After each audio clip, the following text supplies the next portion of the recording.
Hello, you're welcome to this lesson. In this video, I'm going to learn about heat engines and then solve some few examples under it.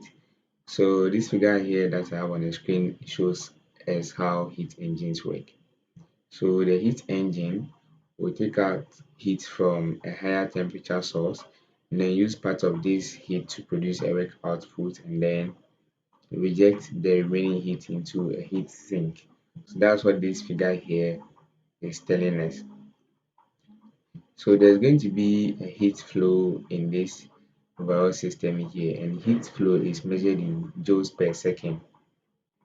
Joules per second, which is the same as watt. Okay, joules per second or watt. And then watt is referred to as the unit of what? Power. Okay, so let's not forget this. So from what you have here, okay, you can be asked to calculate for the total power output or the total work output. Okay, so you are going to look at how you are going to do this. So from the figure we have here, okay, you see that we have heat input, heat output, and then work output. Okay, so for there to be energy balance in this system, okay, the total energy that's entering should be equal to the sum of the total energy going out, right? So we have heat input. Okay, you're going to have heat input to be equal to work output plus heat output. Okay, that's for the purpose of what? Energy balance. So this is what we have now. So from here, if I want to find the work output or the heat output, then that means I'll have to make that variable the subject. Okay, so let's say in a situation whereby we be asked to find the work output, we're going to have the work output to be equal to heat input minus heat output, right? So this will be the equation that you are going to be using to solve some examples. So from here, we would like to talk about the efficiency of this heat engine. Okay, so let's look at that. So you know that this heat engine here cannot work 100% or cannot be 100% efficient.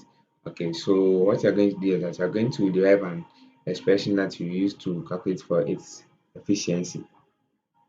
So the efficiency, which is represented with this symbol, which is pronounced as eta, okay, is equal to the work output over heat input. Okay, so work output over heat input. Okay, so this is the formula for the efficiency. Okay, but from this equation that we have here, okay, we know that the work output is equal to heat input over heat output, right? So we're going to have Q in minus Q out divided by Q in. When I further simplify this, I'm going to have Q in divided by Q in minus Q out divided by Q in. This is what you have. So this is going to cancel out this. We're going to have the efficiency to be equal to 1 minus Q out minus Q in. So this last expression that you have here is actually telling us that the efficiency cannot be equal to 1 because we are going to subtract this quantity here from 1. Okay, and as soon as we subtract this quantity from 1, that means you're not going to have the efficiency to be equal to 1.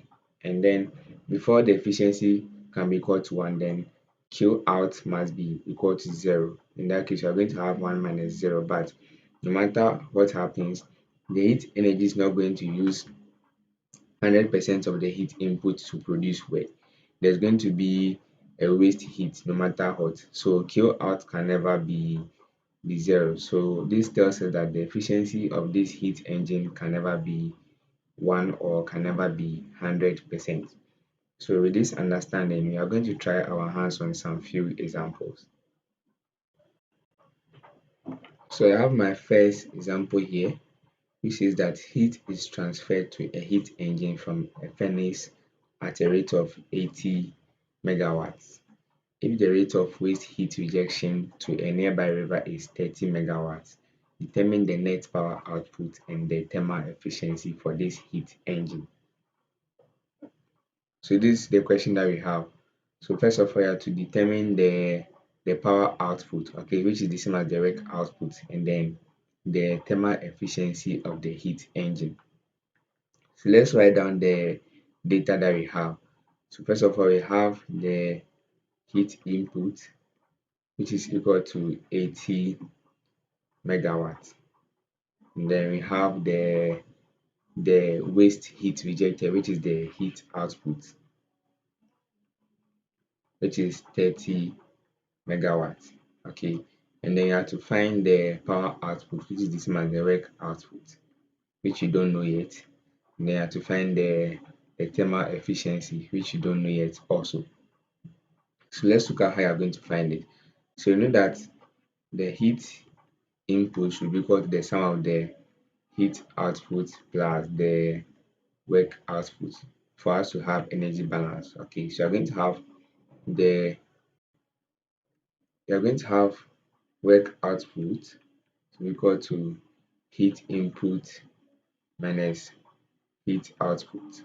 Okay, so we are going to have work output to be equal to 80 megawatts minus 30 megawatts. So this will give us the work output to be equal to 50 megawatts. So now let's look at how you are going to calculate the thermal efficiency of the heat engine. You are going to use two methods here. So first of all, you know that the thermal efficiency equals the work output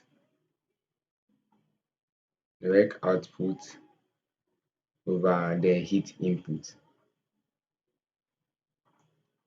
over Q in, right? Which is the same as W out over Q in. Okay, so this is the first method that we are going to use. Okay, so let's look at that. So we're going to have W out, which is 50 over Q in, which is 80. Okay, so this zero will cancel out this zero. We're going to have 5 over 8. Let's write that in decimals. So 5 over 8 is equal to 0.625.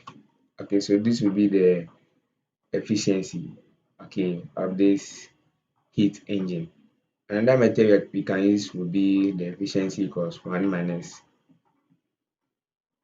Q out over Q in. Okay, you can use this formula also. So that would be equal to 1 minus Q out, which is 30 megawatts over Q in, okay, which is 80. So let's simplify this and see what we get. We're going to have 1 minus 3 over 8, which is equal to 0.375. Okay, that's for 3 over 8. So simplifying this, we're going to have 1 minus 0.375. That will give us the same value as 5 over 8, which will be written in decimals as 0.625. So this will be the efficiency. So you can actually use this method here, okay, which is much more simpler than the second method that we used. Okay, so this is how to find the efficiency. So I'm going to take one more example. Okay, so I have the second example here, which says that a steam power plant is constructed such that it produces 75 kilowatts of power while rejecting 190 kilowatts of heat to a low temperature reservoir. Determine the rate of heat supplied and then also determine the thermal efficiency. So let's look at the data that has been given to us. We know the power output, okay, which is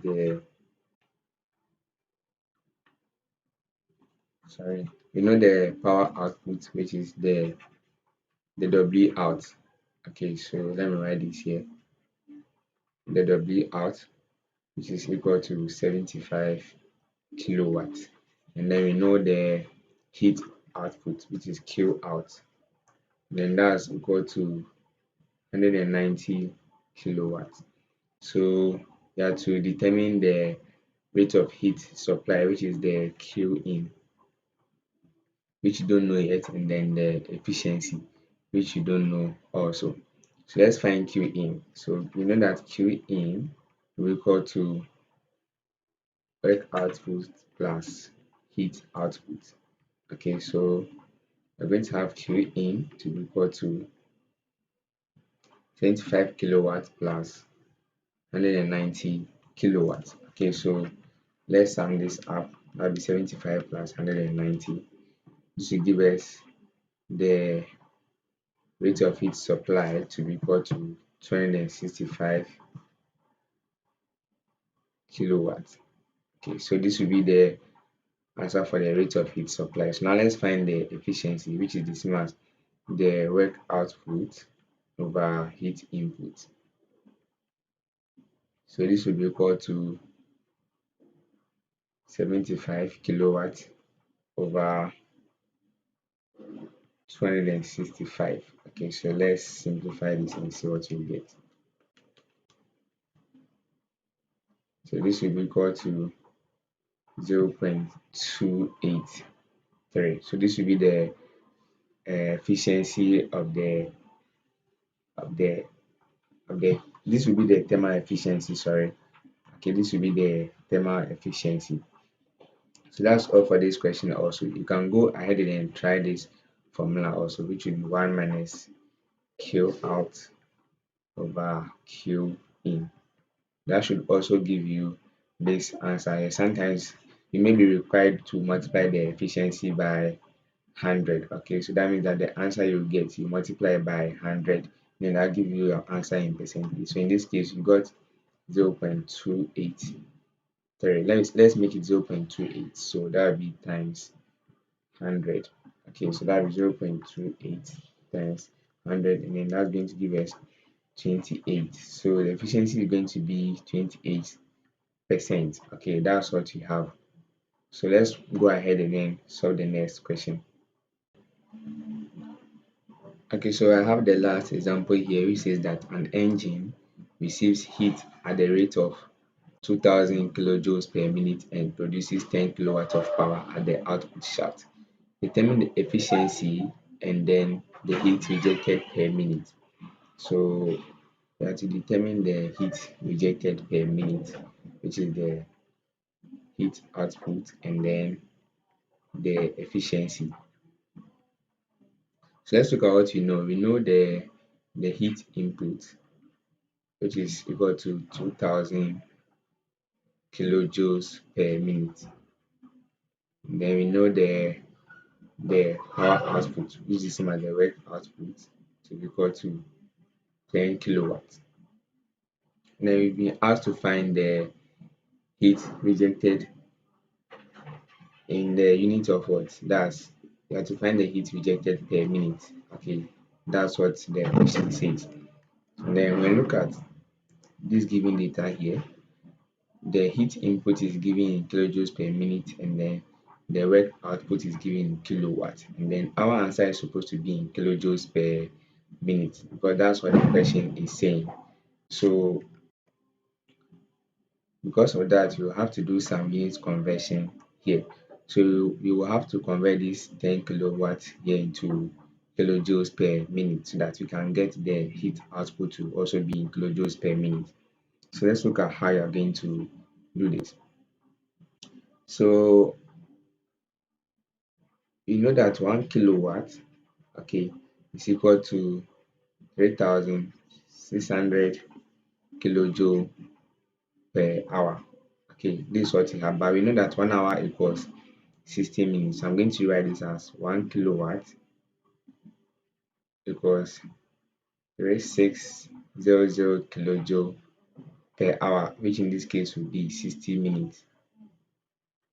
Okay, so this is what you have now. So this 0 will cancel out this 0, and then 36 by 6 will give us what? 6, right? So you're going to have 1 kilowatt to be equal to 60 kilojoule per minute. Okay, you can go ahead and then do 3600 divided by 16, and that will also give you 60. So we know that 1 kilowatt will give us 60 kilojoules per minutes, right? So what if you have 10 kilowatts? What are you going to get? So let's make this x. Okay, so let's do the cross multiplication. I'm going to have x kilowatts. Okay, and then that will be equal to 60 kilojoule per minute okay, times 10 kilowatts. This is what you are going to have. So I'm going to divide by the kilowatts unit. Okay, by the kilowatts unit. So divided by kilowatts. Okay, when I do this, okay, I'm going to have some cancellation happening there. So I'm um, going to have something like this times 1 over kW here. So this will cancel out this, and then this will cancel out this also. So I'm going to have the S to be equal to 60 kilojoules times 10. So we're going to have 60 times 10. That gives us 600. So I'm going to have 600 kilojoule per minute. Okay, so that will be the W out now. So this will be equal to 600 kilojoule per minute. So that's our unit conversion. So we can now go ahead and then solve our question. So we're going to have Q in to be equal to work output plus Q out, right? And then we have to find Q out. Okay, so Q out will be equal to Q in minus W out. Okay, this is what you have. So we're going to have Q out to be equal to Q in, which is 2000 kilojoules per minute minus W out, which is 600 kilojoules per minute. So let's do this subtraction. 2600, that gives us 1400 kilojoule per minute. So okay, so now we can go ahead and then calculate for the efficiency. So that will be equal to the work output over the heat input. So the work output is 600 kilojoule per minute, and then the heat input was 2000 kilojoule per minute. So even from here, you see that without the unit conversion, we can't calculate for the efficiency because we're going to have kilowatt divided by kilojoule per minute. So doing the unit conversion is really important. So we are going to have 6 divided by 20, and then that's going to be 3 over 10, which is this much 0.3. And then converting this into percentage, we are going to multiply by 100. Then that will give us the efficiency to be 30%.